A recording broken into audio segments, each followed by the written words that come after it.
In the heart of Gaza, a silent crisis unfolds, hidden from the world's eyes. An iron siege by Israel has suffocated life, severing the flow of food, water, and hope to 2.3 million souls. Imagine, if you will, a lifeline. Nearly 500 trucks daily, each a vessel of survival entering Gaza before October 7th, which only covered the minimum needs for the Gazans at that time. Now, that lifeline is choked, dwindling to barely 88 trucks a day on average, post the International Court of Justice orders for aid. The two routes through which supply trucks enter Gaza are the Rafah crossing between Egypt and the Gaza Strip, and the Karim Shalom crossing between occupied Palestine and the Gaza Strip. However, Israeli protesters have recently disrupted the supply through the Karim Shalom crossing, stopping the trucks from entering and causing the crossing to be closed several times.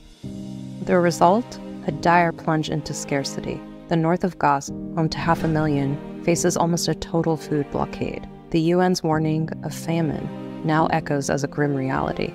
By forcing the migration of the people from North Gaza to South Gaza, Israel has nearly wholly blocked the food supply to North Gaza, where close to 500,000 people still reside. Children and the elderly, the most vulnerable, stand on the precipice of a disaster. Famine isn't just a word here. It's the haunting face of malnutrition and mortality rising exponentially. The United Nations expert, Michael Fakhri, reported that Israel is deliberately starving Palestinians. During a famine, children and the elderly are the most vulnerable. Shockingly, 1 in 6 children under the age of 2 are already malnourished in Gaza, and there has been a rise in infant deaths. If this siege continues, the initial few deaths will be followed by an exponential increase in mortality over the next weeks, and the death toll could easily surpass military casualties. In living beings, including humans, starvation-induced mortality increases exponentially and not linearly. But hope is not lost. The world has the power to change the tide. Famine and man-made disaster can be averted.